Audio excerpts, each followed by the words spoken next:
Hello student, I hope आप लोग अच्छे होंगे, मस्त होंगे, जहाँ भी होंगे स्वस्थ होंगे। आज मैं आप लोगों के बीच कक्षा 10 जो सामाजिक विज्ञान का लेसन 1 लेकर के आप लोगों के बीच उपस्थित हुआ हूँ।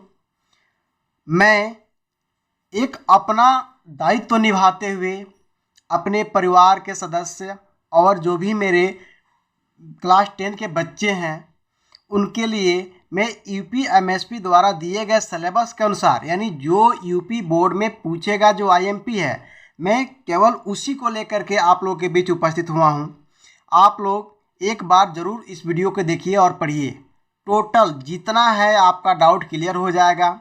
सामाजिक विज्ञान ऐसा मतलब सब्जेक्ट है जो आपके पूरे लाइफ में काम करेगा।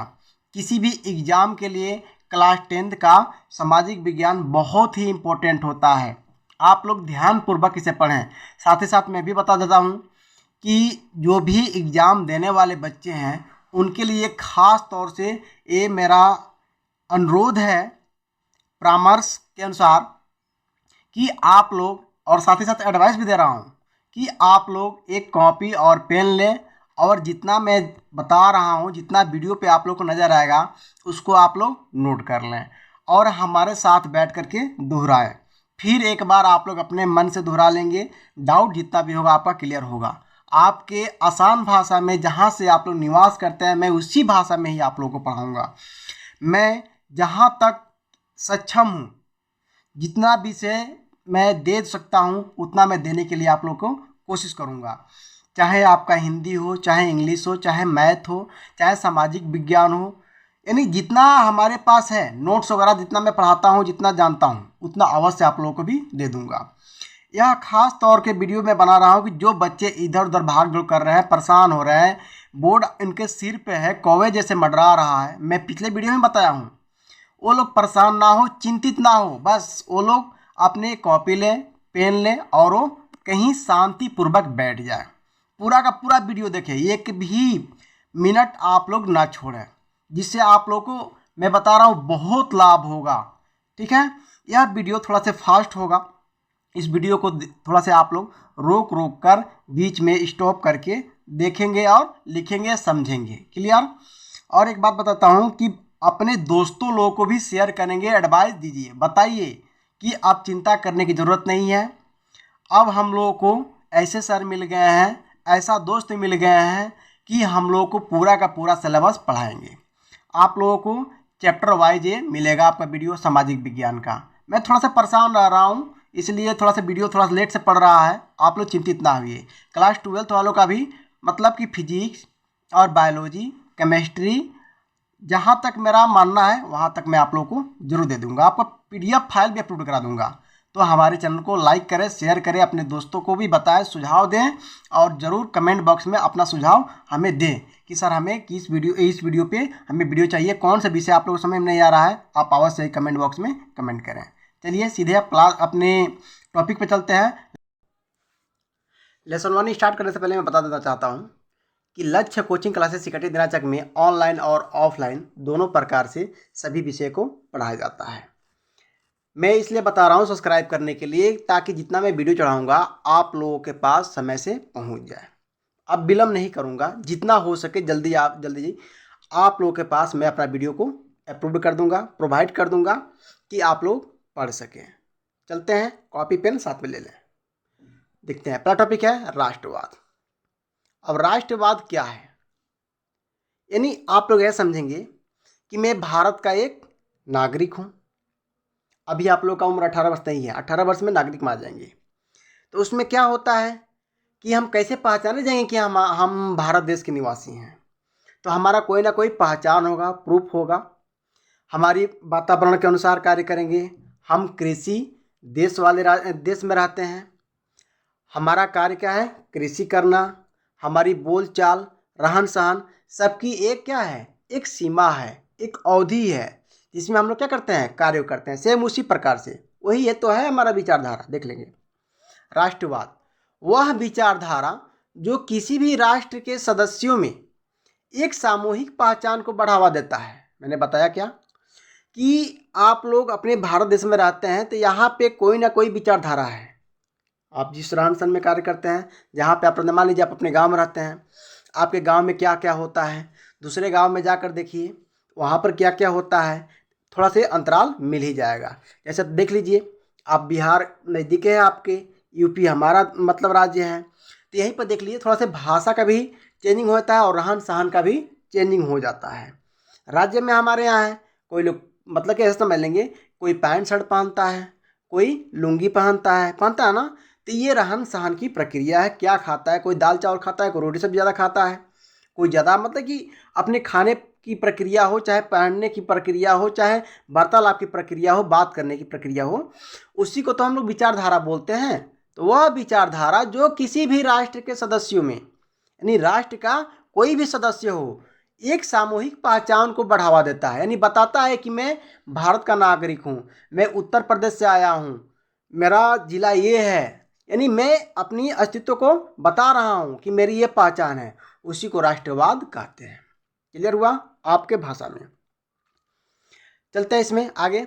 राष्ट्रवाद की भावनाओं को बढ़ाने के लिए कई प्रतीकों का सहारा लिया जाता है। मैं बताया राष्ट्रवाद यानी अपने मान लो भारतीय हो, ये तो यूरोप की बात हम कर रहे हैं, लेकिन फिलहाल भारत को समझ लें कि हम भारत के नागरिक हैं। हमको पहचान कैसे होगा कि हम भारत के मतलब के निवासी हैं। मान लिया आप लोग क्रिकेट इंग्लैंड में हो रहा है, आपके देश भी गया है, पाकिस्तान भी आया है, तो आप कैसे माने जाओगे कि आप भारतीय हो? तो क्या करोगे? एक तिरंगा ले लोगे, आप हिंदी बोलोगे तो लोग क्या समझेंगे कि ये हिंदुस्तान से आदमी आया हुआ है।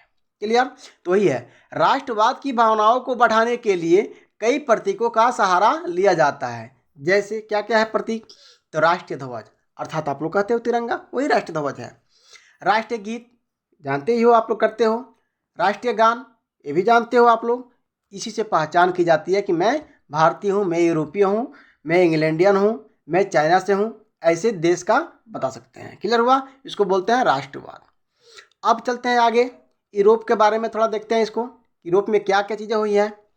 तो यूरोप में राष्ट्रवाद का क्रमिक विकास, यानी राष्ट्रवाद का कैसे विकास हुआ है, कौन से देश का? यूरोप के। देखते हैं थोड़ा से।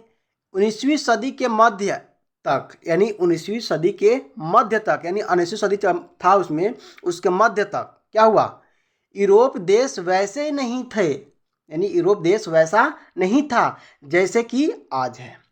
यानी कहने का मतलब जैसा वातावरण में आज हम चल रहे हैं, इसके पहले में ऐसा नहीं था। आप अपने पे समझ लीजिए कि पहले पूर्वज बताते होंगे, आप लोग दादा के पास बैठते होंगे तो बताते होंगे कि हम लोग क्या धोती पहना करते थे। क्लियर हुआ?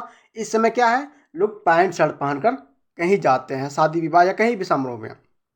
तो वही है, 19वीं सदी के मध्य तक यूरोप देश वैसे नहीं थे जैसे कि आज हैं। विभिन्न क्षेत्रों पर शासन अलग अलग वंश के लोग राजा करते थे। यानी कहने का मतलब कि उस देश में अलग अलग क्षेत्र से क्या करते थे? शासन किया करते थे, उनका वंश ही शासन करता था। अब कैसे होता था? जैसे राजाओं का देश, यानी राजाओं के देश में कैसे हो जाएगा कि राजा, हम मान लीजिए कि उत्तर प्रदेश है, वैसे ही राज्य मान लीजिए, चाहे देश मान लीजिए फिलहाल समझने के लिए। अब यूरोप है, अपना उत्तर प्रदेश मान लीजिए सैंपल समझने के लिए। तो इसमें क्या होगा? हमारा राज्य है। अब हमारे राज्य में कैसे? तो राजाओं का वंश चला रहा था, यानी राजाओं की, जो राजा अपना युद्ध करके दूसरे से युद्ध को जीत लेता था तो उस पर राज करता था। आप लोग बहुत बार पढ़े होंगे, बहुत बार जाने होंगे। तो उनका वंश ही चलाता था, फिर युद्ध होगा, फिर वो जीतेगा, फिर वही क्या करेगा? राज चलाएगा। यदि हार जाएगा तो राज्य को हार जाता था, यानी दूसरा कोई चलाता था।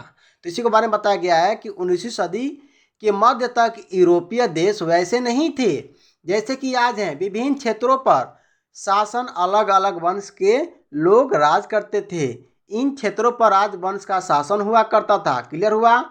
कई ऐसे तकनीकी बदलाव हुए जिनके कारण समाज में परिवर्तन आए, यानी बहुत सारा चेंजिंग किया गया वातावरण से, रहन सहन से, जिनमें क्या हुआ? परिवर्तन हो गया। इन्हीं परिवर्तनों के कारण लोगों में राष्ट्र की भावना उदय हुआ, यानी इन्हीं परिवर्तन के कारण क्या हुए? कहे कि हमारा यूरोप देश है, हमारा अच्छा देश है और इसको ऐसा ही रहना चाहिए, और भी चाहें तो हम चेंजिंग कर सकते हैं। अब चेंजिंग के अनुसार, यानी बदलाव के अनुसार, इसमें बताया गया है कि क्या क्या चीज़ें घटना हुई हैं। किसमें? तो यूरोप देश में। चलते हैं, इसको लाइन बाय लाइन पढ़ते हैं आगे। देखिए पहला क्या है, फ्रांसीसी क्रांति कब हुआ था, तो 1789 में हुआ था। नागरिक संहिता कब हुआ था, तो 1804 को हुआ था।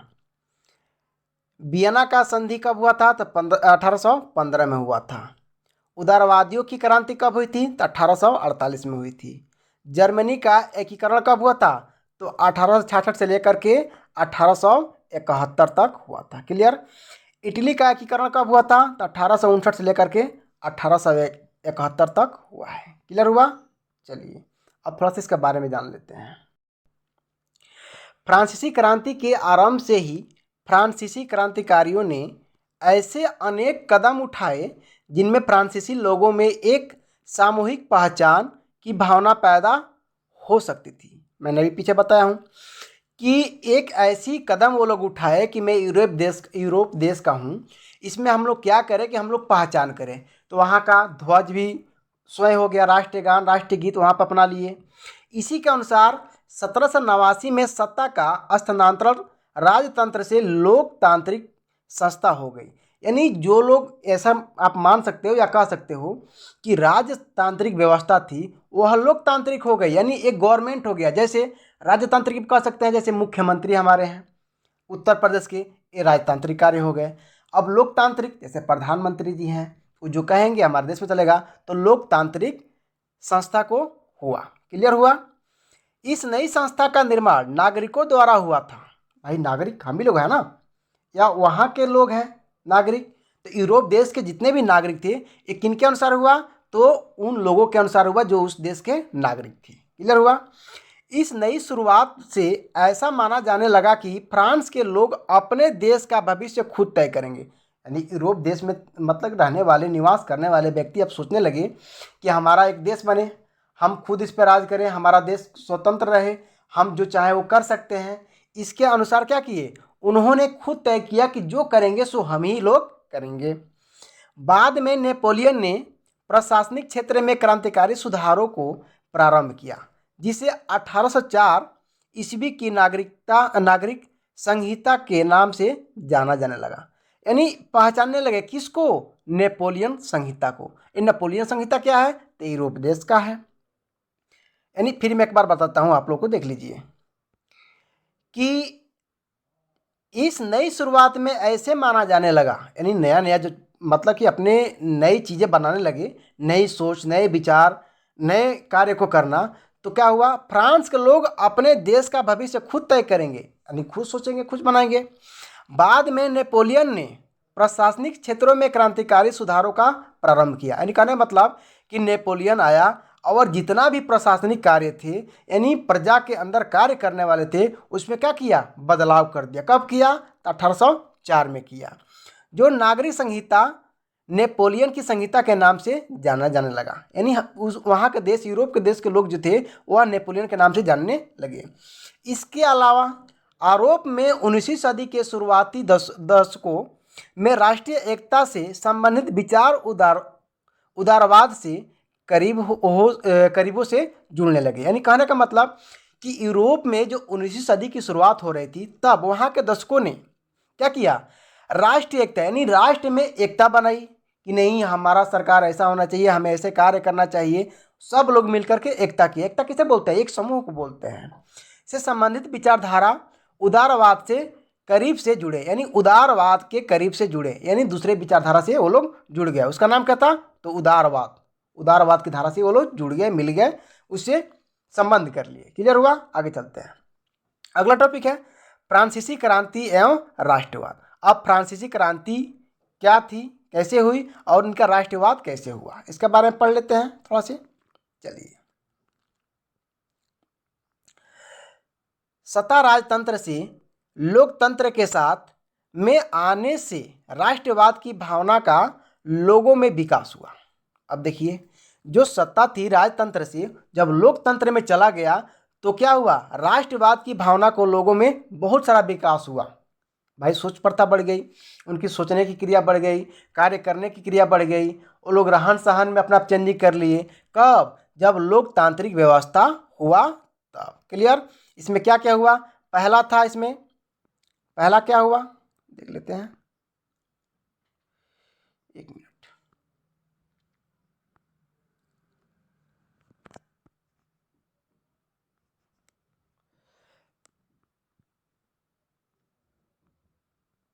पहला है संविधान आधारित शासन, यानी इसका मतलब कि संविधान में जो हो वह लिखित हो और उसी के साथ क्या हो, उसी के अनुसार, उसी के अकॉर्डिंग हमारा देश का शासन चले। अपने भारत में भी है संविधान, डॉक्टर अंबेडकर साहब ने लिखे हैं। तो क्या करते हैं, यह संविधान क्यों बनाया जाता है कि कोई भी व्यक्ति जो भी करे, कार्य करे, वह संविधान के अनुकूल कार्य करे, यानी संविधान में जो लिखित है, जो बताया गया है, उसी के अनुसार काम करें।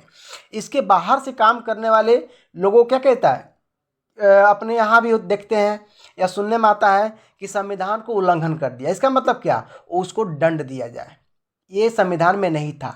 जैसे आप लोग समझ लीजिए, किसी का कत्ल करना, किसी का मर्डर करना होता है ना, किसी को लड़ाई झगड़े में फंसाना या फंसना किसी भी प्रकार से, यह क्या है, शासनिक व्यवस्था है। यह जो हमारा संविधान में लिखित विवरण नहीं है कि आप किसी को मर्डर कर दिए आप बाइज्जत बली हो जाएंगे, नहीं, ऐसा नहीं है कुछ।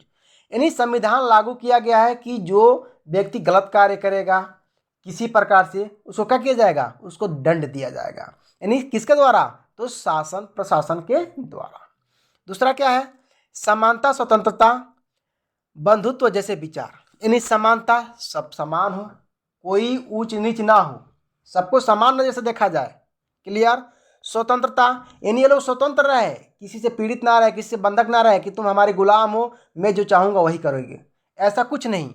आप स्वतंत्र हो, जो चाहते हो कर सकते हो। अगला है बंधुत्व जैसे विचार, यानी ऐसा विचार हो जो सबको क्या करे, प्रभावित करे, सब लोग सुने, सब लोग उसको जाने, ऐसा विचार हो। तीसरा क्या है, नया फ्रांसीसी तिरंगा झंडा, उन्होंने नया फ्रांसीस के नए झंडे का भी बनाया, उन्होंने आविष्कार किया, बनाया, अपना फहराया कि नहीं हमारे फ्रांस का झंडा है, देखो ऐसा होता है। क्लियर। चौथा क्या है, नेशनल असेंबली का गठन, यानी नेशनल असेंबली का गठन क्यों किया गया, क्योंकि सभी राज्य के जितने भी नागरिक हैं वो लोग क्या हो, एकत्रित हो, सब लोग बैठे, जाने, इसकी जो राजनीतिक वार्तालाप है उस पर करें कि हमारा देश कैसा चलेगा, हमें क्या करना चाहिए, हमें किस प्रकार से सोच रखना चाहिए। तो वही नेशनल असेंबली का गठन किया गया। आगे चलते हैं। पांचवा है आंतरिक आयात निर्यात शुल्क समाप्त एवं माप तौल की एक समान व्यवस्था। कहने का मतलब यह है कि आयात निर्यात यानी जो हम खरीद रहे हैं और बेच रहे हैं, इस पर किसी प्रकार का कर नहीं लगेगा। जैसे टैक्स बोलते हो ना, टैक्स टैक्स तो क्या किया वहाँ पे, निर्णय क्या निकला कि आयात निर्यात यानी किनने और बेचने पर किसी प्रकार का टैक्स ना भरना पड़े, इसे समाप्त कर दिया गया।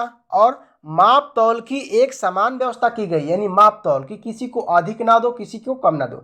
ऐसे अर्थात आप समझ सकते हैं कि गांव में कितने लोग होते हैं, मान लीजिए अपने यहाँ कोटा बढ़ता है, राज्य व्यवस्था है, तो कोई जान पहचान वाला होता है तो उसको मान लीजिए कि 1 बोरी मिल जाता है, कोई उससे जान पहचान थोड़ा कम रहता है तो 2-4 केजी कम मिल जाता है। ऐसे मैं बता रहा हूँ, आप लोगों को समझा रहा हूँ, इसको सीरियस पॉइंट से मत लीजिएगा, ये अपवादित वाली बातें भी नहीं है, देखने को बहुत हम लोग को मिल जाता है, समाज में है, हम लोग देखने को मतलब इस चीज़ को अनुभव कर सकते हैं। तो ये क्या हो गया, एक समान कर दिया कि नहीं सभी नागरिक समान हैं, इनको सबको समान देना चाहिए। क्लियर हुआ। आगे चलते हैं। फ्रेंच को राष्ट्र की साझा भाषा बनाया गया। इसका मतलब कि फ्रेंच को, यानी फ्रेंच एक भाषा है, इसको क्या किया गया, राष्ट्रीय भाषा बनाया गया। अच्छा ये बताइए, हिंदी जो भाषा आप लोग बोलते हैं वह राष्ट्रीय भाषा है कि राज्य भाषा है, आप लोग जरूर कमेंट बॉक्स में बताइएगा।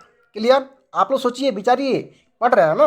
आगे चलते हैं। आगे अगला टॉपिक है 1804 की नागरिक संहिता। अब क्या थी 1804 की नागरिक संहिता, क्या थी इसके बारे में पढ़ेंगे। कहाँ का, यूरोप का। तो 1804 की नागरिक संहिता को नेपोलियन संहिता भी कहा जाता है। क्लियर। यह मूल रूप से कानून के समक्ष समानता पर आधारित अवधारणा है, यानी एक समान की व्यवहार वार्तालाप, हर कानून व्यवस्था, जो भी व्यवस्था हो एक समान हो, किसी को ऊंच नीच की भावना ना हो, उसी को तो नेपोलियन संहिता भी कहा जाता है।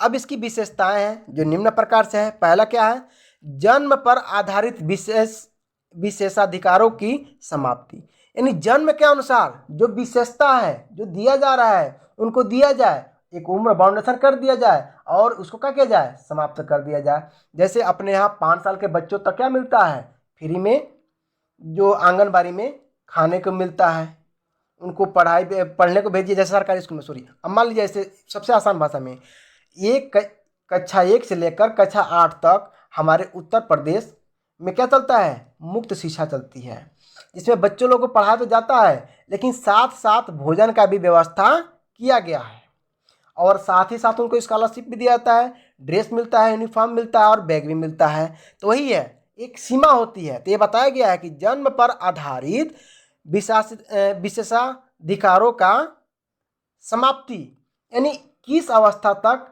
बच्चों लोगों को, व्यक्तियों को अधिकार देना है, उनमें मतलब कोई वस्तु को बांटना है और किस उम्र के अनुसार उनको नहीं देना है, इसका अधिकार बनाया गया।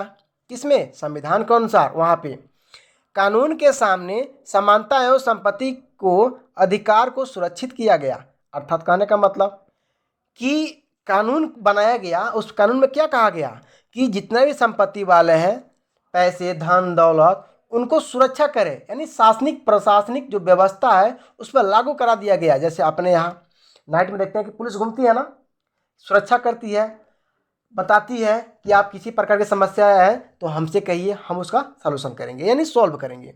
तो उसी अनुसार कानून के सामने समानता एवं संपत्ति, यानी कानून में क्या हो, सब समान है और आपकी जो संपत्ति है उसका अधिकार आप हो, उसको सुरक्षित किया गया। दूसरा कोई हावी नहीं कर सकता है, ये ना कि आपका जमीन है और दूसरा कोई जोत ले लड़ाई झगड़ा करके, ऐसा कुछ नहीं है। कानून बनाया गया है, आप जा सकते हैं, आप अपना प्रूफ दिखाइए और आपका जमीन, आपका जो भी है वस्तु है, आपको सौंप दिया जाएगा।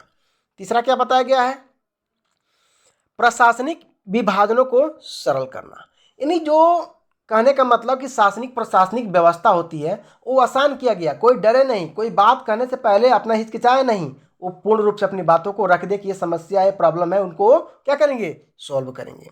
चौथा क्या है, समानती व्यवस्था को समाप्त किया जाए। यानी समानती व्यवस्था क्या है, यानी बेईमानी, ऐसा समझ लीजिए कि मान लीजिए कि किसी को ज़्यादा मिल जाता है, किसी को कम मिल जाता है, तो इस व्यवस्था को बंद करो, सब नागरिक एक समान है। कहाँ के, यूरोप के, जो नेपोलियन संहिता के नाम से जानते हैं, उसको क्या किया जाए, उसको एक समान नागरिक बनाया जाए और उनको एक समान वस्तु को दिया जाए।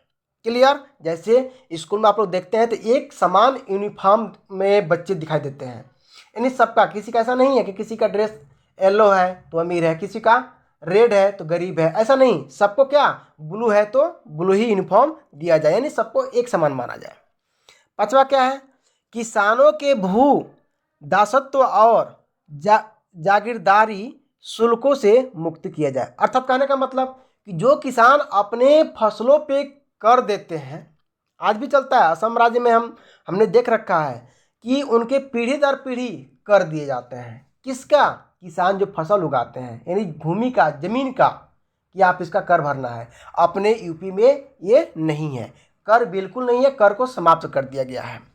तो क्या है इसमें बता रहा हूं मैं कि किसानों के भू दासत्व और जागीरदारी शुल्कों से मुक्त किया जाए, यानी जो भी किसान अपने परिश्रम से कार्य कर रहे हैं, अपना खेती बाड़ी बो रहे हैं, उस पर किसी प्रकार का टैक्स नहीं लगेगा, किसी प्रकार का उस पर मतलब कि कर नहीं देना होगा, वो क्या करेंगे, निःशुल्क होगा, वो उन्हें मुक्त कर दिया जाए। अगला क्या है, छठवां, शहरों में कारीगरों के श्रेणी संघों के नियंत्रणों को हटा दिया जाए। यानी कहने का मतलब कि कोई बड़ा ऑफिसर हो गया, उसका पेमेंट कुछ अलग कर दिया गया, थोड़ा सा छोटा है उसको अलग कर दिया गया। साधारण भाषा में ऐसा समझ लीजिए कि शहर में जो भी कारीगर हैं, स्त्री हुए पुरुष हुए, तो स्त्री को जान करके 500 रुपया कम कर दो, 1000 रुपया पुरुष वाले को बढ़ा दो, ऐसा कुछ नहीं। जितना मतलब कि स्त्री को दिया जाए 1000 रुपया, तो पुरुषों को भी क्या किया जाए, 1000 रुपया उनको भी दिया जाए, यानी समानता का अधिकार कर दिया गया। क्लियर। आगे चलते हैं। अगला है उदारवादी राष्ट्रवाद। ये क्या है, तो राजनीतिक एवं आर्थिक क्षेत्र में, यानी राजनीतिक और आर्थिक क्षेत्र में क्या इनका प्रभाव पड़ा, किनका, उदारवादी राष्ट्र का। देखते हैं, उदारवादी राष्ट्र राजनीतिक एवं आर्थिक क्षेत्र में क्या प्रभाव पड़ा है इनका? तो उदारवाद शब्द अंग्रेजी भाषा के लाइब्रेरीज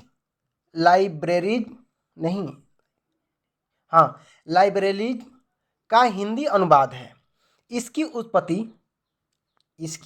उत्पत्ति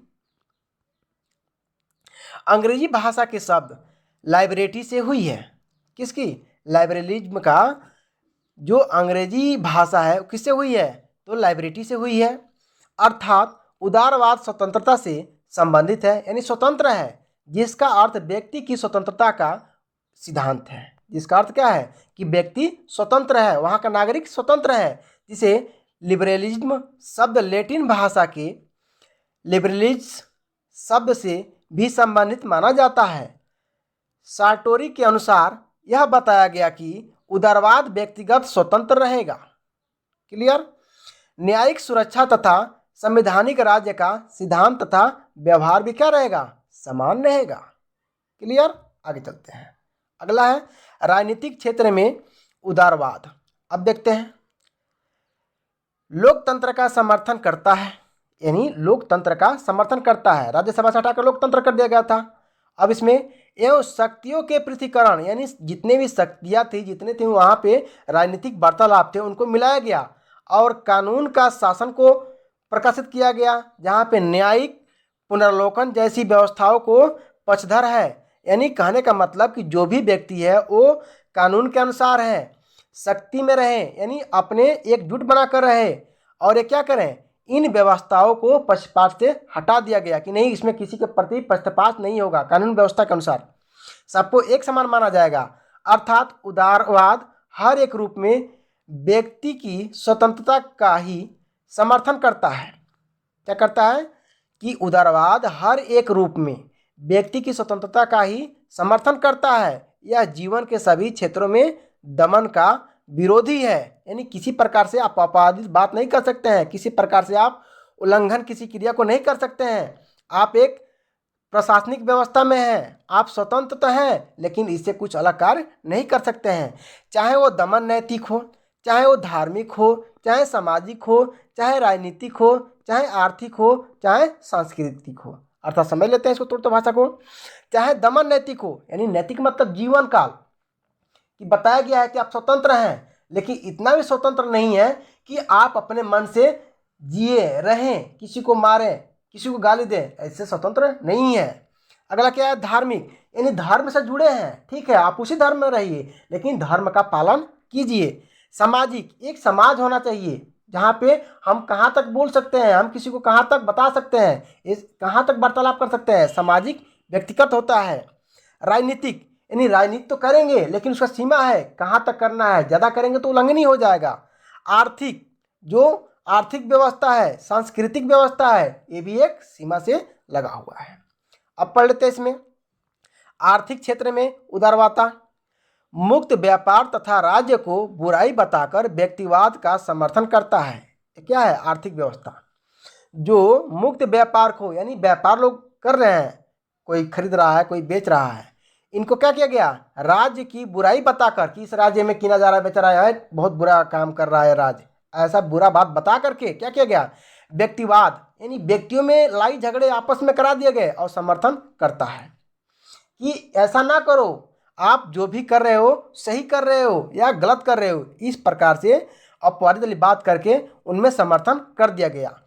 उत्पादन और वितरण पर राज्य के नियंत्रण की वकालत करता है, यानी उस पर क्या करता है? वकालत करता है, न्याय की दृष्टि से देखभाल के लिए। उदारवादियों के अनुसार क्या बताया गया कि आर्थिक क्षेत्र में व्यक्ति को स्वतंत्रता पूर्वक कार्य करने की छूट होनी चाहिए। ये बताया जा रहा है आपको कि आप इस प्रकार से कार्य करते हैं कि जो व्यक्तिगत स्वतंत्र हो और किसी भी कार्य को करें तो स्वतंत्रता पूर्वक करें। क्लियर? और राज्य की तरह से उद्योग और व्यापार में कोई हस्तक्षेप नहीं होना चाहिए, यानी किसी प्रकार का रुकावट नहीं होना चाहिए। आप राज्य में कर रहे हो व्यापार, इसमें कोई भी रुकावट नहीं होगा। अर्थात व्यक्ति अपनी इच्छा के अनुसार क्या करता है? व्यक्ति अपने इच्छा के अनुसार व्यवसाय करे और पूंजी लगाए, यानी उनको स्वतंत्र छोड़ दिया गया कि आप खरीद सकते हो, अपने जितना पूंजी लगाओ, फिर उसे बेच सकते हो। आपका कोई भी इसमें क्या है? कर नहीं देना है, आपको मुक्त कर दिया गया है, आप स्वतंत्र हो। क्लियर हुआ? आगे चलते हैं। अगला है उदारवाद की कुछ निम्नलिखित विशेषताएं हैं जो इस प्रकार हैं। थोड़ा देख लेते हैं क्या क्या हुआ उदारवाद में। सहमति पर आधारित सरकार हो, यानी सहमति के अनुसार कि हम लोग जिसको चाहें वही सरकार चलाए।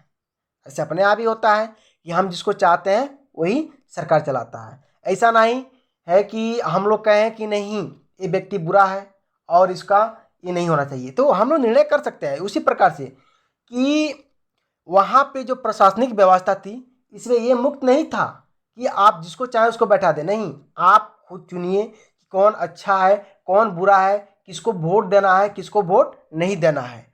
तो इसके अनुसार क्या हो गया, सहमति पर आधारित सरकार बनेगी।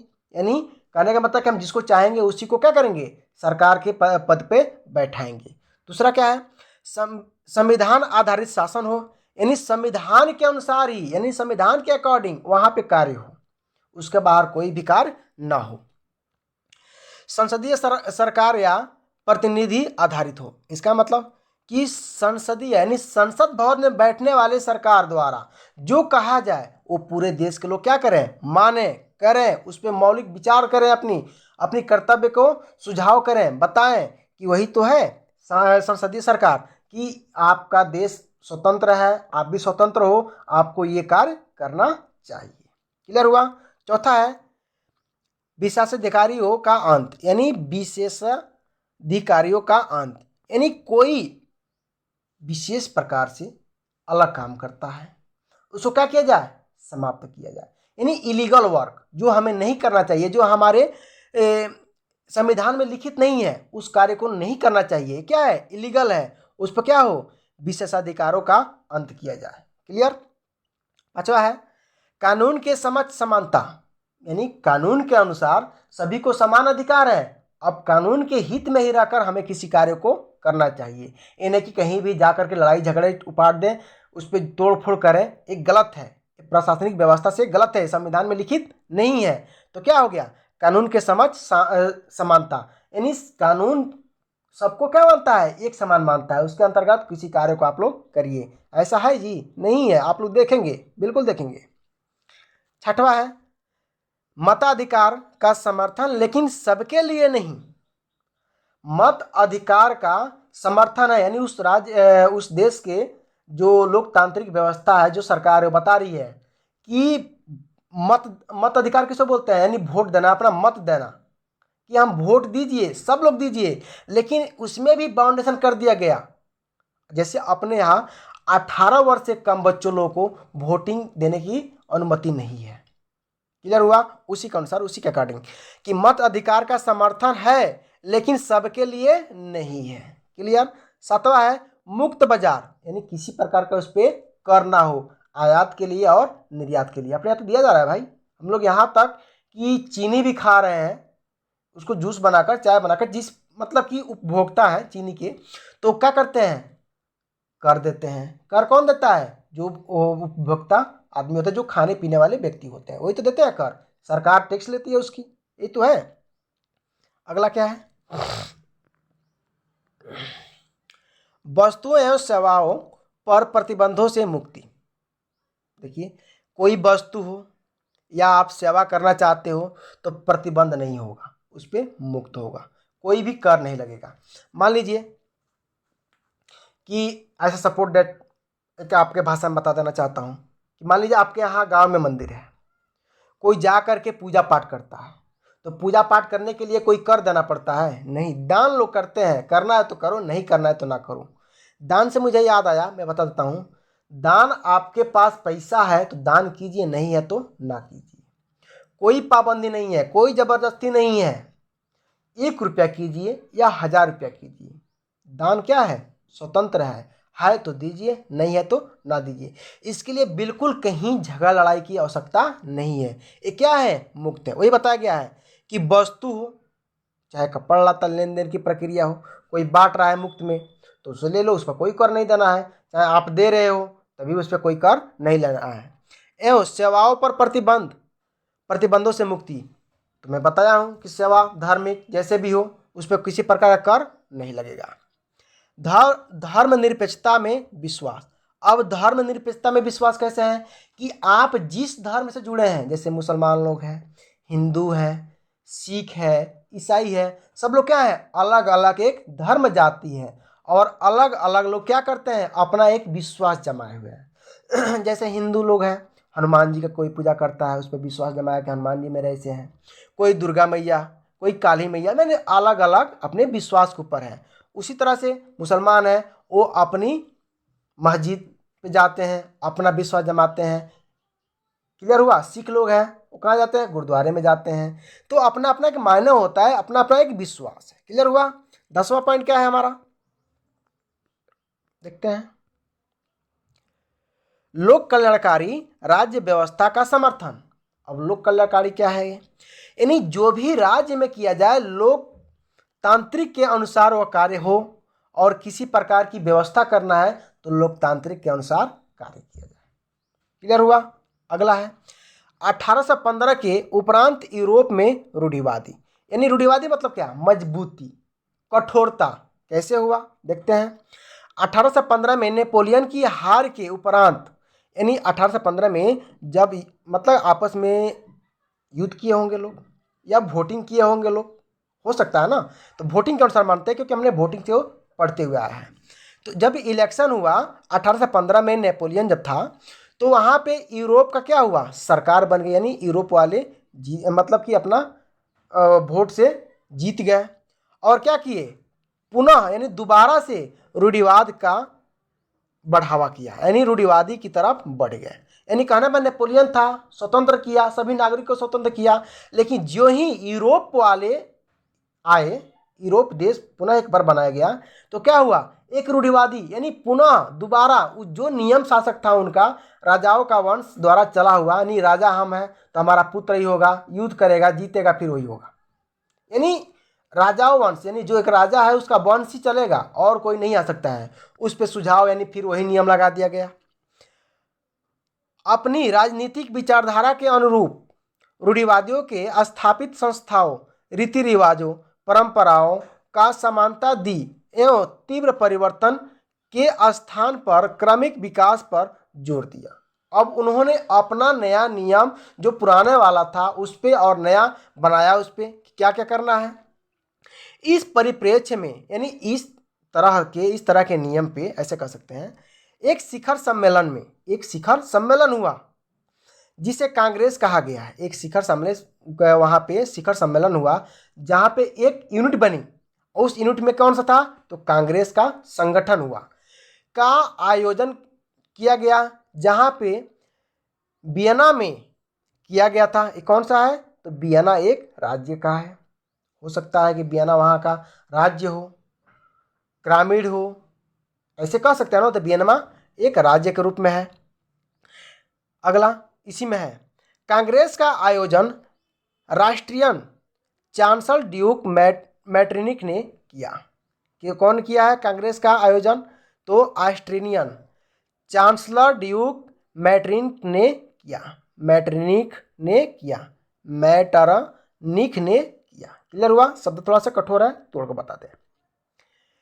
इस कांग्रेस में विनय संधि पर हस्ताक्षर किए गए, जो 1815 की एक मिनट रुकिए, तो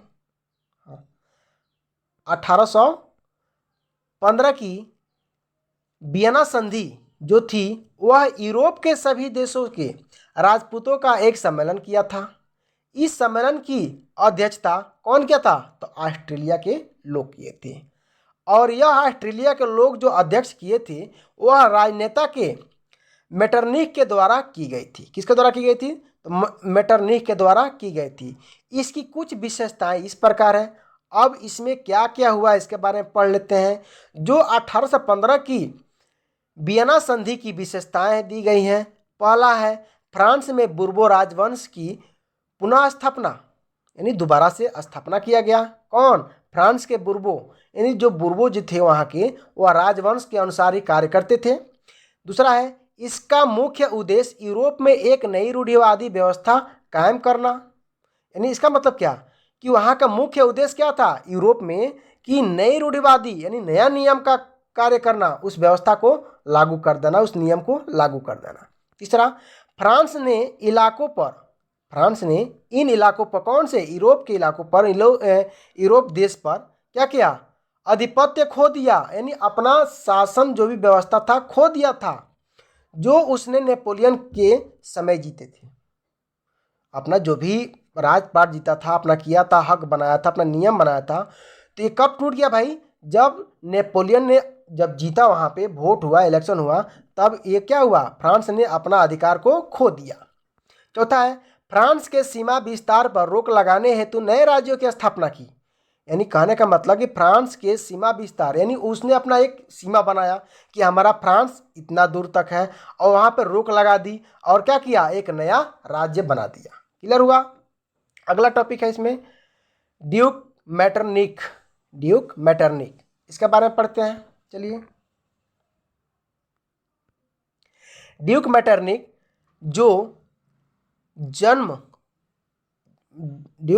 जो यहाँ के व्यक्ति का नाम है, जो जिनका जन्म 15 मई 1773 में हुआ था, वे ऑस्ट्रेलिया के चांसलर थे। कहाँ के थे, ऑस्ट्रेलिया के चांसलर थे। कौन, ड्यूक मैटरनिक, जो 1814 से 1848 तक के काल में इन्होंने यूरोप की राजनीतिक में महत्वपूर्ण भूमिका निभाई। यूरोप के राजनीतिक हालातों पर टिप्पणी करते हुए उन्होंने कहा था कि यदि फ्रांस छिकता है तो पूरा देश यूरोप को क्या होगा, जुकाम हो जाता है। यानी कहने का मतलब ये है कि उन्होंने बताया कब, कि जब ड्यूक मैटरनिक ने बताया कि यदि एक यूरोप का व्यक्ति छींकता है तो पूरे यूरोप के लोग क्या होता है, जुकाम होता है। नहीं, अर्थात कहने का मतलब यदि कोई व्यक्ति एक बार कहता है कि नहीं ये गलत है, तो पूरे देश के लोग कहते हैं कि हाँ हाँ ये गलत है। इसका मतलब ये हुआ। इसी में है थोड़ा से, वियना संधि में इनकी महत्वपूर्ण भूमिका थी। यानी वियना संधि में इनकी बहुत ही महत्वपूर्ण भूमिका थी, जो इनका दायित्व था, अधिकार था। नेपोलियन युद्ध के उपरांत यूरोप के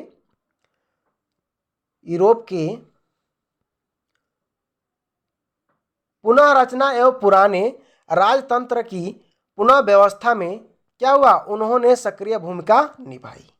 फिर से दोबारा प्रकाशित किया उन्होंने, अपना नियम किया, और उसमें भी अपना भूमिका है, जो अपना दायित्व है, अपना कर्तव्य है, उसको क्या किए, निभाए। ज्यूसेपी मैथ्सिनी के अनुसार देखते हैं, इनका जन्म सन 1807 में जेनोवा में हुआ था, और कुछ समय पश्चात वह कार्बोनारी में गुप्त संगठन के सदस्य बन गए, और 24 साल की आयु में लिगुरिया में क्रांति करने के लिए उन्होंने 1831 में देश से निकाल दिया गया। अब देखिए एक बार, कौन, ज्यूसेपी थे, इनका जन्म 1807 में हुआ था। कहाँ पे हुआ था, तो जेनोवा में हुआ था, और कुछ समय पश्चात, जब कुछ समय इन्होंने अपना जो उम्र है बिता लिए उस देश में, तब क्या हुआ, कार्बोनी ने गुप्त संगठन के सदस्य बन गए। कौन, कार्बोनी ने गुप्त संगठन के क्या बन गए, सदस्य बन गए, गुप्तचर जिसे बोलते हैं। जो 24 साल की उम्र में ही क्या हुआ, युवा अवस्था में ही लिगुरिया में, जो लिगुरिया देश है, जो क्रांति बनी थी, उसमें से 1831 सन में इस देश से ज्यूसेपी को निकाल दिया गया। उसके बाद क्या हुआ, उन्होंने 2 और भूमिगत संगठनों की स्थापना की। यानी जब, कहने का मतलब जब निकल गए तो इन्होंने 2 अवस्था यानी 2 ठो भूमिका निभाई, 2 संगठन बनाए। कहाँ कहाँ बनाए, पहला संगठन मार्सेई और यंग इटली में, और दूसरा संगठन बर्न में यंग यूरोप में बनाए। जो मैथ्सिनी द्वारा राजतंत्र का जोरदार विरोध किया गया, एवं उनके द्वारा प्रजातांत्रिक सपनों में रूढ़िवादियों के मन में भय भर दिया गया। यानी बता दिया गया कि कठोरते वाली कार्य जो भी है, डर भय बैठा दिया गया। क्या बैठाया गया, कि मैटरनिक ने उसे हमारी सामाजिक व्यवस्थाओं का सबसे खतरनाक दुश्मन बताया गया। कि यह व्यवस्था क्यों लगाया गया, कि जो कौन कि मैटरनिख थे, इन्होंने हमारे समाज का क्या है सबसे खतरनाक व्यक्ति है। यही क्या है अनेक प्रकार के समस्या समाधानों को क्या करता है उलझा देता है। इसको क्या किया जाए देश से बाहर निकाल दिया जाए। जो 1848 के बाद यूरोप में राष्ट्रवाद का जनतंत्र एवं क्रांति से अलगाव होने लगा। राज्य की सत्ता को बढ़ाने के लिए रूढ़िवादियों ने अक्सर राष्ट्रवादी भावनाओं का इस्तेमाल किया। यानी जो राष्ट्रीय भावनाएं थी उन्होंने अपना इस्तेमाल किया। जैसे आप समझ लीजिए कि प्रधानमंत्री जैसे अपना अनुसार कार्य कराते हैं, चाहे राज्य में कोई भी व्यवस्था चले वो जो चाहेंगे वही होगा, सेम उसी प्रकार से। यद्यपि जबकि मध्य वर्गीय यानी मध्य वर्ग के लोग जो थे जर्मन में, वो 1848 में जर्मन महासंघ के विभिन्न इलाकों को जोड़कर एक राष्ट्र राज्य बनाने का प्रयास किया गया था, जहां पे राजशाही और फौज की ताकत द्वारा मिलाकर दबा दिया गया। यानी जो ये बनाए थे शासन अपनी रूढ़िवादी, इसको क्या किया गया 1848 में जर्मन महासंघ के विभिन्न इलाकों को जोड़कर, यानी अलग अलग इलाके थे उनको एक साथ मिला लिया गया, सभी लोगों को एकत्रित कर लिया गया। उसके बाद से राज्य बना करके और क्या किया राजशाही और फौज की ताकत द्वारा मिलाकर, यानी राजशाही और फौज जितने भी उस देश की फौज थी सबको एकत्रित करके क्या किया गया इसके बाद कि जो इसके पश्चात प्रसा ने राष्ट्र एकीकरण के आंदोलन का नेतृत्व संभाला, यानी देखभाल किए और इसे क्या किए वंचित कराए और इनको देश से बाहर निकाल दिया। किसको मैटरनिख को बाहर निकाल दिया गया। क्लियर, आगे चलते हैं। यदि हमारा वीडियो अच्छा लगे तो लाइक करें, शेयर करें और सब्सक्राइब करें। अपने दोस्तों लोगों को जरूर सुझाव दें, बताएं उन्हें कि इतनी आसान भाषा में कहीं नहीं मिलने वाला है। एकदम मैं स्लो पढ़ा रहा हूँ, आप लोग ध्यानपूर्वक पढ़िए, नोट बनाइए, एक दो बार पढ़ेंगे अवश्य समझ में आ जाएगा। जो बच्चे थोड़ा बहुत पढ़े होंगे उनको तो बिल्कुल क्लियर हो जाएगा, लेकिन जो बच्चे नए हैं जिनको समय में नहीं आ रहा है तो एक बार नोट बनाइए, फिर हमारे साथ बैठ कर पढ़िए, एक बार आप पढ़ लीजिए, बिल्कुल कंफर्म हो जाएगा। आपको रट्टा लगाने की आवश्यकता नहीं है। आप अपने देश पर ही रख लीजिए और नाम बदल दीजिए, एकदम आपका सामाजिक विज्ञान क्लियर हो जाएगा। आगे चलते हैं। लक्ष्य कोचिंग क्लासेस सिकटिया दिनाचक जो ऑनलाइन और ऑफलाइन दोनों प्रकार से क्लासेस चलाए जाते हैं। यहाँ पे क्लास 12 तक आल विषय का कोचिंग चलता है। क्लियर, आगे चलते हैं। जर्मनी तथा इटली का एकीकरण। अब जर्मनी और इटली एकत्रित कैसे हो गए, अब किस प्रकार से हुए, क्या क्या किए, इनके बारे में पढ़ते हैं। जर्मनी का एकीकरण सन 1866 से 1871 के मध्य हुआ। जो मध्य यूरोप के स्वतंत्र राज्यों कौन कौन सा था, प्रसा था, बवेरिया थी और सेक्सोनी था, ये तीनों क्या हुए, ये स्वतंत्र हो गए। जो एक साथ मिल करके जो स्वतंत्र थे एक साथ मिल गए कब 1871 में, और एक राष्ट्र राज्य का क्या किया संगठन किया, जो जर्मन साम्राज्य का निर्माण किया गया। क्लियर, इसी ऐतिहासिक प्रक्रिया को जर्मनी का एकीकरण कहते हैं। क्लियर हुआ। इससे पहले यह भूभाग 39 राज्यों में बटा हुआ था। इसका पहले कितने राज्य बटा हुआ था तो 39 राज्य में, जिसमें से 3 राज्य को एक साथ मिला करके एक नया राज्य बना दिया गया, कुछ घट गया, अर्थात ये 36 हो गए। इसमें से भी ऑस्ट्रियाई समाज एवं प्रसा राजतंत्र अपने आर्थिक तथा राजनीतिक महत्व के लिए प्रसिद्ध थे। जो 18 जनवरी सन 1871 ईस्वी में वर्साय के शीश महल में विलियम प्रथम का राज्याभिषेक जर्मन के एक सम्राट के रूप में हुआ था। क्लियर हुआ। अब इनमें क्या क्या हुआ था, एक दो नंबर सिस्टम से पढ़ लेते हैं, नंबरिंग से पढ़ते हैं। देखिए, पहला है एकीकरण प्रसा के नेतृत्व में हुआ। इस पर टिप्पणी आएगा लिखने के लिए, अभी मैं क्वेश्चन बता दे रहा हूँ लास्ट में। एकीकरण प्रसा के नेतृत्व में क्या हुआ तो इसके बारे में दिखाते हैं। अगला है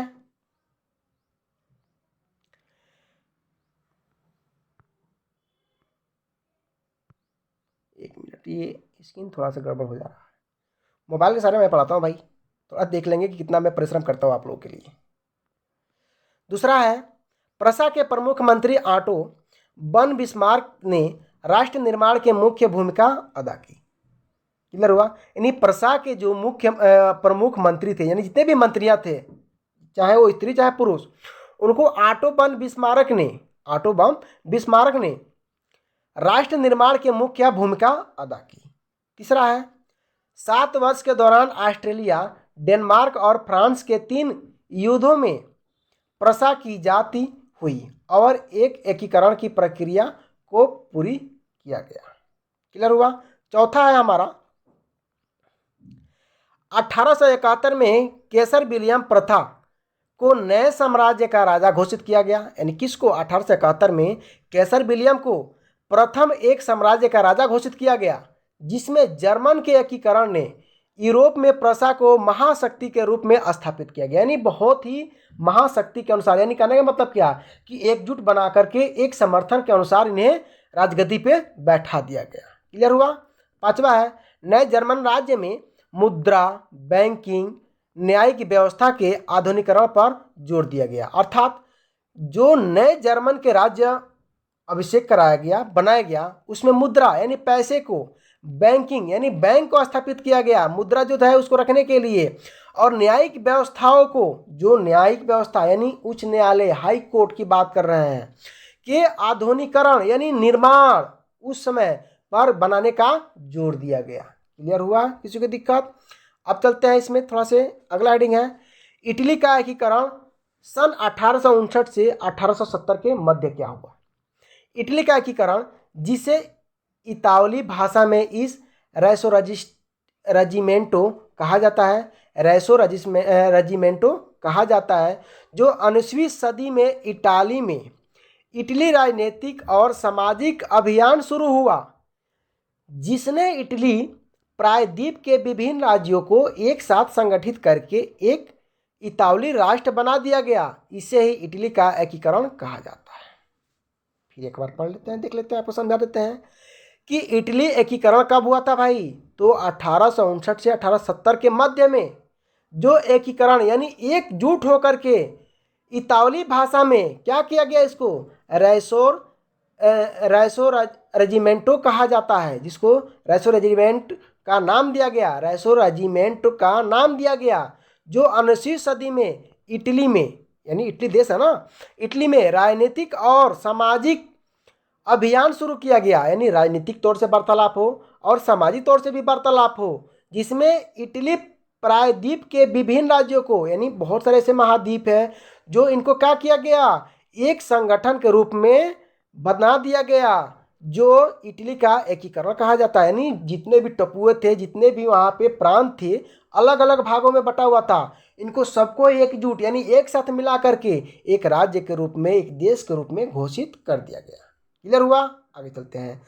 वह था कौन कौन सा व्यवस्था, तो नंबरिंग वाइज पढ़ लेंगे, देखेंगे जैसे इसको।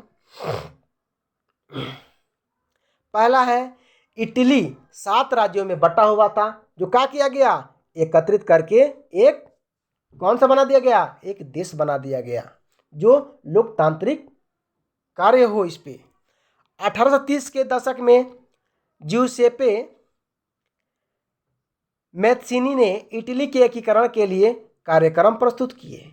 अर्थात कहने का मतलब कि 1830 में क्या किया, ज्यूसेपे मैत्सिनी ने, ये नाम है, ज्यूसेपे मैत्सिनी ने इटली को एकत्रित करके और एक कार्यक्रम को प्रस्तुत किया। तीसरा है 1830 और एवं 1848 के मध्य क्रांतिकारी विद्रोह को क्या किया गया, असफलता हुआ।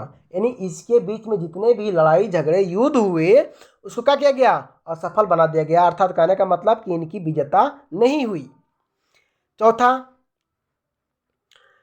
1859 में फ्रांस से सार्डिनिया पिडमांट ने एक चतुर कूटनीतिक संधि की, जिसके माध्यम से उनके ऑस्ट्रियाई बलों को हरा दिया गया। क्लियर। यानी कहने का मतलब कि 1859 में फ्रांस से सार्डिनिया जो था, जो पिडमांट ने एक चतुर कूटनीति का अध्ययन, मतलब कि वहाँ पे चतुर कूटी का अपना एक अधिकार बनाया था, जहाँ पे संधि किया गया था। उसके अनुसार क्या किया गया, ऑस्ट्रियाई बलों को हटा करके एक केंद्र में बदल दिया गया, यानी एकजुट में बना दिया गया, एक साथ मिला दिया गया। अगला है काउंट कैमिलो ने काबूर, काउंट कैमिलो दे काबूर, ये संस्थाएं हैं, देखेंगे। सार्डिनिया पिडमांट का प्रमुख मंत्री था कौन, काउंट कैमिलो दे काबूर, जो इटली के प्रदेशों को एकत्रित करने वाले आंदोलन का नेतृत्व किया। हालांकि वह स्वयं ना तो एक क्रांतिकारी था और ना ही वह एक राजतंत्र में विश्वास रखता था। कौन? काउंट कैमिलो दे काबुल जो थे वह ना ही क्या थे, क्रांतिकारी थे, और ना ही वो स्वतंत्र पे विश्वास करते थे। वो क्या करते थे? आंदोलन का नेतृत्व में हासिल करने का कार्य करते थे, यानी दूसरे किसी का आंदोलन में सहयोग भाग लेते थे, लेकिन खुद वो नहीं कार्य करते थे। फ्रांस के साथ की गई चतुर संधि के पीछे काबूर का हाथ था, यानी चतुराई से शासन व्यवस्था में अपना अधिकार जमाना। तो क्या था, किसका हाथ था? तो काउंट बेलिम द काबूर के हाथ थे, जो ऑस्ट्रेलिया को हराया जा सका, यानी हरा करके इटली का एकीकरण संभव हो सका। यानी इटली को एकीकरण करने का अधिकार किसका रहा था? तो ऑस्ट्रिया को हरा करके और किसको? इटली को एकजुट में, एक समूह में बनाने का कार्य किया। क्लियर? अगला है ज्यूसेppe गैरिबाल्डी। ये क्या है? नियमित सेना का हिस्सा नहीं था, यानी नियमित सेना का हिस्सा नहीं था, यानी कहने का मतलब कि सेना को क्या कार्य है, कौन सा कर्तव्य है, उसका यह एक हिस्सा नहीं था। उसने इटली के एकीकरण के लिए सशस्त्र जो उनके द्वारा कार्य होता है, शस्त्र होता है, वह स्वयं सेवकों का नेतृत्व किया, यानी स्वयं में जो कार्य करते थे उसी पे उन्होंने देखभाल की। सन 1860 में वे दक्षिण इटली और 2 सिसिलियों के राज्य में प्रवेश किए गए और स्पेनी के शासकों को हटाने के लिए स्थानीय किसानों का समर्थन पाने में सफल रहे। क्लियर हुआ? सफल मतलब कि ये जो कार्य किए कौन? ज्यूसेppe गैरिबाल्डी ने, उसमें क्या हो गए? सफल हो गए। कहाँ से सफल हुए? कि 1860 में वे दक्षिणी इटली और 2 सिसिलियों के राज्य में प्रवेश कर गए और उस पर क्या किए? स्पेनिश शासकों को हटा दिए, यानी भगा दिए, उसको अपने पद से हटा करके और खुद का किए, उस पर समर्थक लिए, अपना खुद का अधिकार जमा लिए। उन्हें दक्षिणी इटली एवं सिसिली को राजा इमैनुअल द्वितीय को सौंप दिया गया और इस प्रकार इटली का एकीकरण संभव हो सका। क्लियर हुआ? यानी उस पर बना दिया गया, अपना राज्य को अधिकार दिया गया, जिसपे तिलक, मतलब ऐसे कह सकते हो कि राज अभिषेक करा दिया गया, यानी राजाओं का अधिकार दे दिया गया। क्लियर? अब चलते हैं, अगला टॉपिक है यूनान का स्वतंत्रता संघर्ष। अब यूनान जो देश है वो स्वतंत्र देश कैसे बना, इसके अनुसार पढ़ते हैं। पहला है यूनान ऑटोम साम्राज्य का हिस्सा जो 15वीं शताब्दी से था। क्रांतिकारी राष्ट्रवाद में फ्रांसीसी क्रांति के उपरांत के उदय ने यूनानी लोगों के मन में स्वतंत्रता की भावना को प्रज्वलित कर दिया। इसका मतलब क्या कि यूनान के जो ऑटोम साम्राज्य का हिस्सा था वह 15वीं शताब्दी में क्या किया था? क्रांतिकारी राष्ट्रवाद के उदय ने यूनानी लोगों के मन में स्वतंत्रता की भावना को फिर से उजागर कर दिया कि चलो आप सभी लोग क्या हो जाओगे? स्वतंत्र हो जाओगे, मुक्त हो जाओगे, किसी प्रकार के बंधन में नहीं पड़े रहोगे। दूसरा क्या है इसमें? 1821 में वहां स्वतंत्रता के लिए संघर्ष शुरू हुए। यूनान के लोगों को निर्वासन में रह रहे यूनानी के साथ साथ पश्चिम यूरोप के लोगों का भी समर्थन मिला जो प्राचीन यूनानी संस्कृति में रुचि रखते थे। यानी पहले वाली प्रथा में जो लोग रुचि रखते थे, जो लोग कार्य व्यवस्था को जानते थे, तो क्या किए? उसमें वो लोग क्या किए? हिस्सेदार बने, उसको मतलब कि वो लोग अपना लिए। अगला है तीसरा, विभिन्न कवियों और कलाकारों ने भी स्वतंत्रता के लिए जनमत निर्माण का मुस्लिम साम्राज्य के विरोध में तथा यूनान के संघर्ष के लिए अपनी महत्वपूर्ण भूमिका निभाई। अर्थात कहने का मतलब कि वहाँ के जितने भी कवि थे, वहाँ के जितने भी कलाकार थे, सभी लोग स्वतंत्र के लिए जनमत निर्माण यानी अपने मतों के अनुसार से जितने भी वहाँ के लोग थे उनको बताए और मुस्लिम साम्राज्य के विरोध में तथा यूनान के संघर्ष के लिए अपनी महत्वपूर्ण भूमिका निभाई। खुद भी रहे और लोगों को भी जोड़ते रहे। अंग्रेजी के कवि लॉर्ड बायरन ने धनराशि एकत्र की, यानी अंग्रेजी के कवि जो थे वह लॉर्ड बायरन बायरन ने धनराशि को एकत्रित, यानी जितने भी धन थे सबको एकत्रित करते गए। वह युद्ध के लिए भी गए, यानी इन्होंने युद्ध भी किया जहां उनकी मृत्यु हो गई। क्लियर? आगे चलते हैं। अगला है, चौथा पॉइंट है इसका, 1832 में कुस्तुनतुनिया की संधि ने यूनान को एक स्वतंत्र राज्य के रूप में मान्यता प्रदान की, जो 29 मई 1453 को यह संधि संपन्न हुई। क्लियर? आगे चलते हैं। ब्रिटेन में राष्ट्रवाद। अब ब्रिटेन में राष्ट्रवाद कैसा हुआ, थोड़ा सा जुबान फंस रहा है कहीं कहीं, तो आप लोग समझ सकते हैं कि कितना परिश्रम करना पड़ रहा है पढ़ाने के लिए, यानी पूरा एक चैप्टर को 1 घंटे के अंतर्गत हमको समाप्त भी करना है। चलिए देखते हैं। पहला क्या है, राष्ट्रवाद। ब्रिटेन के राष्ट्रवाद में, राष्ट्रवाद किसी उथल पुथल का क्रांति का परिणाम नहीं, बल्कि एक लंबी चलने वाली प्रक्रिया का परिणाम है। दूसरा है, 18वीं शताब्दी से पूर्व, यानी इसके पहले, किसके, 18वीं शताब्दी के पूर्व ब्रिटेन एक राष्ट्र राज्य भी एक राष्ट्र राज्य नहीं था, जबकि ब्रितानी द्वीपसमूहों में रहने वाले लोगों जैसे अंग्रेज, वेल्स, स्कॉट, आयरिश की पहचान निर्जातीय थी। इन सभी जातीय समूहों की अपनी सांस्कृतिक और राजनीतिक परंपरा थी, यानी ये अपने एक राजनीतिक, एक सांस्कृतिक, जहाँ के रहन सहन के अनुसार रहा करते थे। वे द्विसमूहों के जैसे यह देश अलग अलग आयरिश हुए थे, उनका सबका क्या किया, देखभाल करने की पहचान की कि कैसे हम इनको जानेंगे, कैसे हम देखेंगे। तीसरा है, आंग्ल राष्ट्र ने अपनी शक्ति में विस्तार के साथ साथ अन्य राष्ट्रों व द्वीप समूहों पर विस्तार आरंभ कर दिया। चौथा है, एक लंबे टकराव तथा संघर्ष के बाद आंग्ल संसद द्वारा 1688 में राजतंत्र से सत्ता को छीन लिया गया तथा आंग्ल संसद के द्वारा ब्रिटेन में राष्ट्र राज्य का निर्माण किया गया, यानी उस राष्ट्र में भी फिर से दोबारा राज्य का निर्माण कराया गया। पांचवा है, सन 1707 में इंग्लैंड और स्कॉटलैंड को मिलाकर यूनाइटेड किंगडम ऑफ ब्रिटेन का गठन किया गया। इस एक्ट के अनुसार इंग्लैंड का स्कॉटलैंड पर प्रभुत्व स्थापित हो गया। इसके पश्चात, यानी इसके बाद, ब्रितानी संसद ने आंग्ल सदस्यों का प्रभाव बना रहा, यानी उस पर वो लोग अधिकार जमाए रहे। ब्रितानी पहचान को बनाए रखने के लिए स्कॉटलैंड की संस्कृति व राजनीतिक संस्थाओं का यानी दमन भी किया गया, यानी उन्होंने अपना कदम रखा और उसमें क्या किया, नेतृत्व भूमिका निभाई। छठवां है, सन 1798 में हुए असफल विद्रोह के बाद 1801 में आयरलैंड के बलपूर्वक यूनाइटेड किंगडम में शामिल कर दिया गया।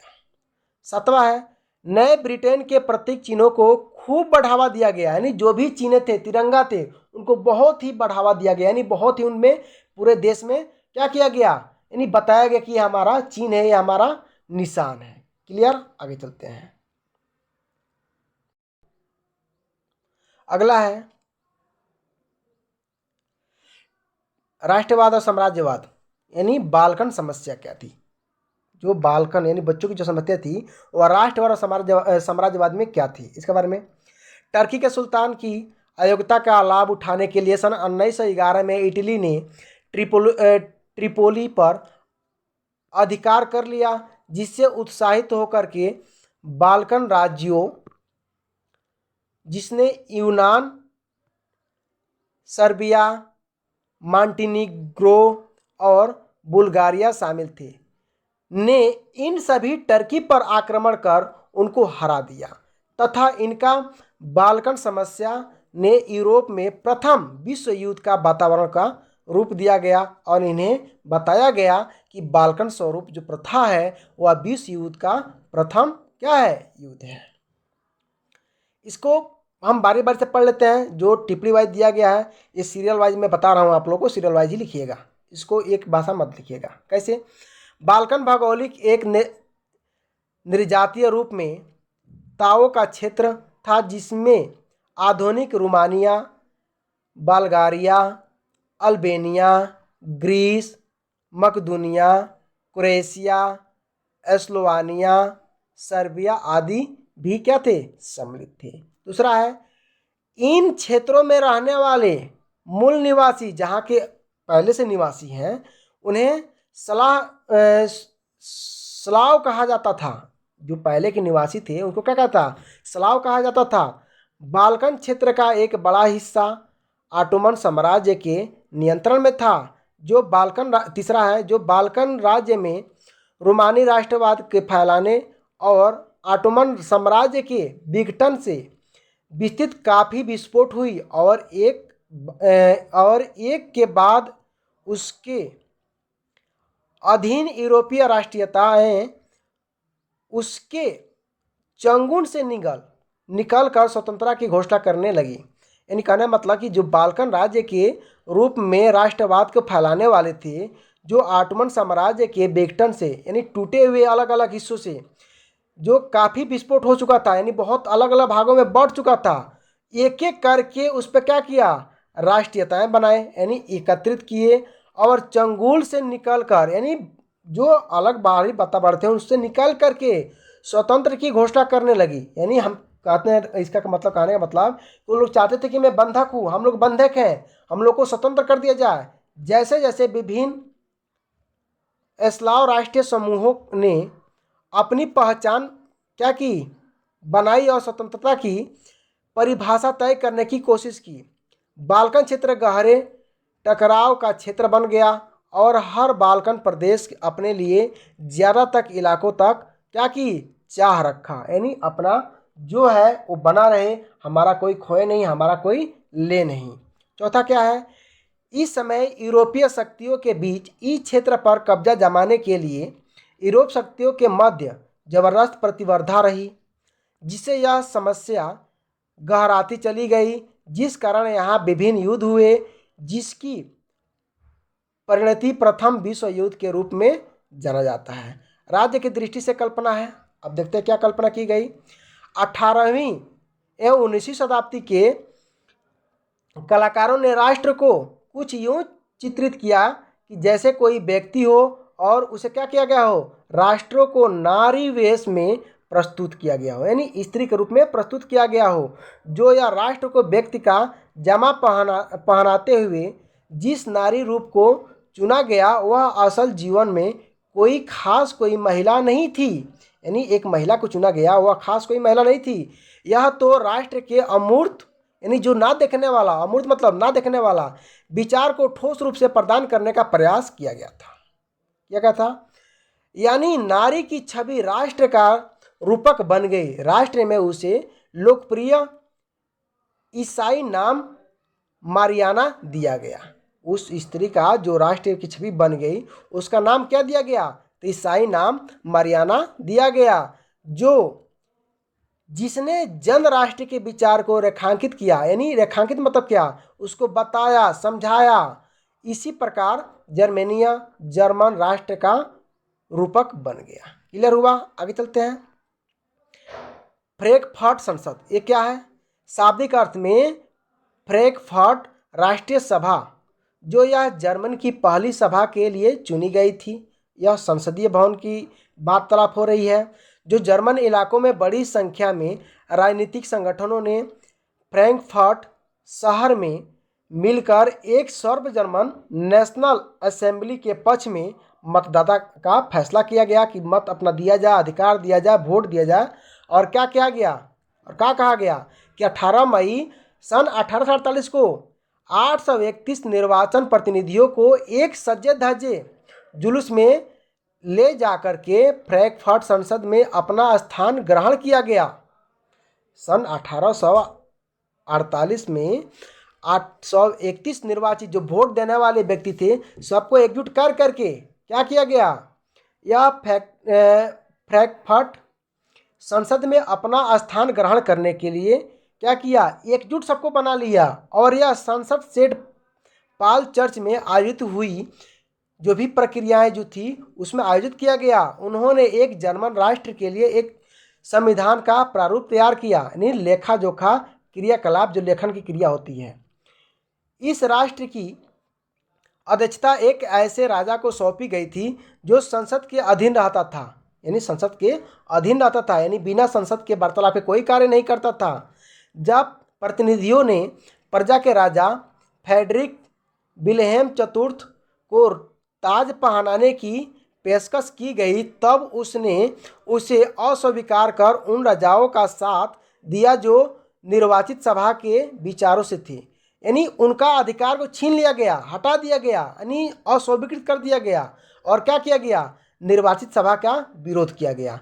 जहां कुलीन वर्ग और सेना का विरोध बढ़ चढ़कर हुआ, वहां पे संसद सामाजिक आधार का कमजोर हो गया और संसद में मध्य वर्गों का प्रभाव अधिक था, यानी मध्य वर्ग के लोग बहुत थे वहाँ पे जिन्होंने मजदूरों कारीगरों का मांगों का विरोध किया, यानी कहा कि इतने लोग नहीं होना चाहिए, इनका पेमेंट समान होना चाहिए, एक कारीगर ऐसे छोटे मोटे हैं इनको एक समान रखो, किसी को ठेके से मत रखो, किसी को मारो नहीं, किसी को दबाव से कार्य मत कराओ। तो इस पर क्या किया गया, एक समान का अधिकार लेखा जोखा का कार्य हुआ जिसमें इनका समर्थन को खो बैठे। अंत में सैनिक को बुलाया गया और असेंबली भंग की गई, यानी भाई वहाँ पर लड़ाई झगड़े हो गए ना, तो वहाँ पे असेंबली में क्या किया गया, सैनिकों को बुला करके भंग कर दिया गया, तहस नहस कर दी गई।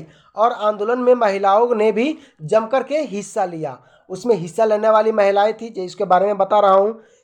इन्होंने असेंबली के चुनाव में वोट का अधिकार का क्या किया, रोक लगा दिया। किनको, महिलाओं को। सेंट पॉल के नेतृत्व में जब चर्च में फ्रैंकफर्ट पार्लियामेंट बुलाई गई तो महिलाओं ने जमकर प्रदर्शन की और बैठक का इजाज़त दी गई, यानी प्रदर्शन किया। उसके बाद से संसद भवन में क्या किया गया, उनको बैठने का अनुमति दी गई। यह संसद भंग हो गई जिसके कारण जर्मन का एकीकरण नहीं हो पाया, यानी दिया तो गया था अधिकार लेकिन जमकर प्रदर्शन किया गया और वहाँ पे संसद भवन में जो भी वार्तालाप हो रही थी उसको भंग करके और वहाँ पे क्या किया गया, उसको पार्लियामेंट में महिलाओं को बैठक से हटा दिया गया। अब चलते हैं इसमें, तब देखते हैं इसमें क्या क्या हुआ। राष्ट्रवाद के उदय में महिलाओं का योगदान बहुत ज़्यादा रहा। बाद में स्वीकृत हुआ लेकिन क्या क्या योगदान रहा इसके बारे में बुक में पढ़ेंगे। मैं वही दे रहा हूँ जो आपको एग्जाम में पूछेगा।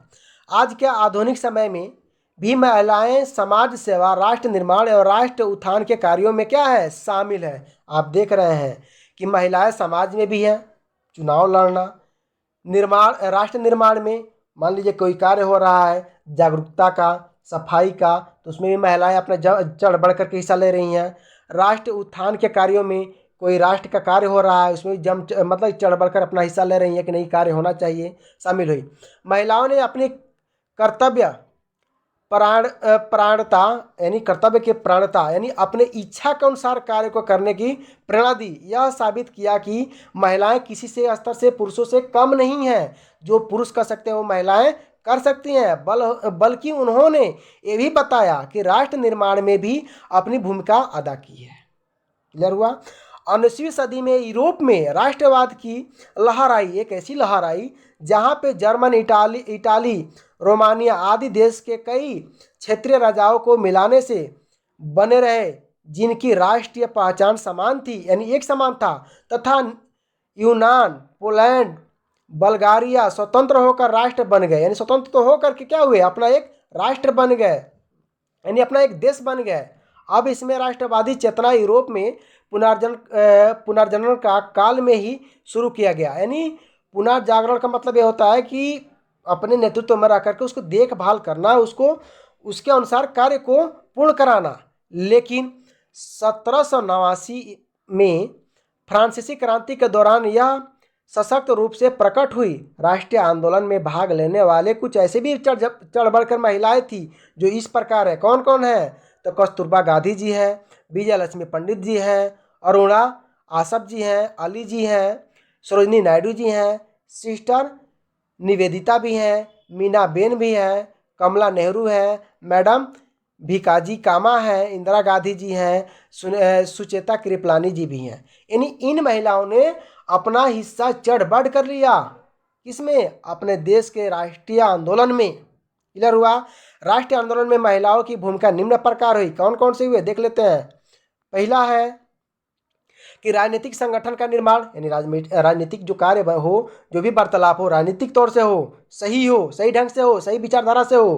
दूसरा है समाचार पत्रों का प्रकाशन, यानी जो हमारी वार्तालाप हो रही है वो समाचार के माध्यम से जो व्यक्ति नहीं आए हैं लोकसभा में उनको भी क्या किया जाए, बताया जाए कि ये वार्तालाप हुआ है, आपको भी जानने का अधिकार है। तीसरा है मत अधिकार की प्राप्ति हेतु संघर्ष, यानी मत अधिकार को बताया जाए कि महिलाएं भी चढ़ बढ़कर क्या करेंगी, अपना मत देगी। पहले पुरुषों का वहाँ पर मत था तो उसको हटा करके क्या किया गया, महिलाओं को भी रखा गया कि नहीं, सबकी नागरिकता समान की जाए, स्वतंत्र देश हो गया, और औरतों को भी क्या किया जाए, मत का अधिकार दिया जाए। चौथा क्या है, राजनीतिक बैठकों तथा प्रदर्शनों में हिस्सा लेना, यानी राजनीतिक जो कार्य हो रहे हैं, संगठन की प्रक्रिया हो रही है, उसमें भी क्या हो रहा है, चढ़ बढ़कर हिस्सा ले रही हैं। क्लियर हुआ? चलते हैं अब थोड़ी सी बस पहुंच चुके हैं, लास्ट टॉपिक है हमारा।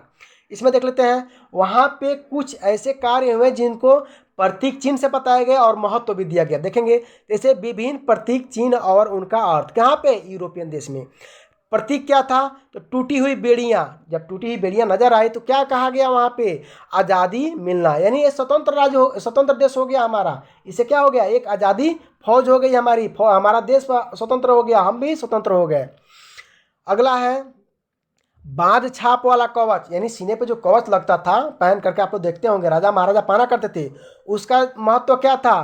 तो जर्मन समुदाय की प्रतीक शक्ति थी, यानी इसमें शक्तिवानी होना, ये हमारा राज्य है, हमारा वंश है, हम ही इस पे राज करेंगे। अगला है बलूत पत्तियों का मुकुट। इसका मतलब क्या है कि वीरता का, यानी मुकुट जो पहनते थे बतूल पत्तियों का बना हुआ था, ढांचा में बना हुआ था एक साचा से द्वारा। तो किसका प्रतीक था? तो वीरता का, बलवान का वो प्रतीक था। तलवार किसका प्रतीक था भाई? तो मुकाबले और तैयारी का प्रतीक था, जो हमेशा अपने डांड में ही रखकर चला करते थे। क्लियर हुआ? अगला है तलवार पर लिपटी जैतून की डाली। इसका मतलब क्या है? तलवार पर लिपटी जैतून की डाली, उस पर एक जैतून की डाली आप लोग देखे होंगे कि आगे की तरफ एक रोकने वाला पत्ती जैसा होता है दोनों बगल से, तो उसको जैतून की डाली बोलते हैं। वो क्या लिए था? तो शांति का चाह था, उससे क्या करते थे, शांति का चाह होता था। क्लियर? काला, लाल, सुनहरा और तिरंगा जो था काला, लाल और सुनहरा रंग से था, वो किसका प्रतीक था भाई? तो उदारवादी राष्ट्रवादियों का झंडा था। क्लियर? उगते हुए सूर्य का किरणें, एक किसका प्रतीक था? तो एक नए युग की शुरुआत थी। क्लियर हुआ? चलते हैं आगे थोड़ा देख लेते हैं। है तो कुछ हमने ऐसे दिए हैं टॉपिक, ये आईएमपी है। पहला है यूपेसे मेथिसिनी पर टॉपिक है, इसके बारे में थोड़ा लिखकर आप देखिए। काउंट कैमिलो दे काबुल के बारे में लिखिए। यूनानी स्वतंत्रता युद्ध के बारे में थोड़ा लिखिए आप लोग। कम से कम 100 अक्षर आप लोग अवश्य लिखिए। फ्रैंकफर्ट संसद जो थे इसके बारे में लिखिए, 100 अक्षर जरूर लिखिए, 100 से 150 शब्दों में आप लोग अवश्य लिखें। 100 से 150 शब्दों में आप जरूर लेखन का कार्य करें। राष्ट्रवादी संघर्षों में महिलाओं की भूमिका क्या थी, इसके बारे में लिखिए। ये टिप्पणी है, ऐसे पूछ देगा कि राष्ट्रवादी संघर्षों में महिलाओं की भूमिका क्या थी, इस पे 100 शब्दों में लिखिए, 150 शब्दों में लिखिए। तो आप लोग अभी से लिखना चालू कर दीजिए। क्लियर हुआ? Thank you. यदि हमारे वीडियो अच्छा लगे तो आप लोग लाइक करें, शेयर करें, अपने दोस्तों भाई जो भी है उनको सुझाव दें। मैं आपका परिवार, आपका दोस्त आपके साथ हमेशा बना रहूँगा। जब तक एग्जाम हो ना जाए मैं आपका साथ नहीं छोड़ूंगा। Thank you. चलते हैं, बाय।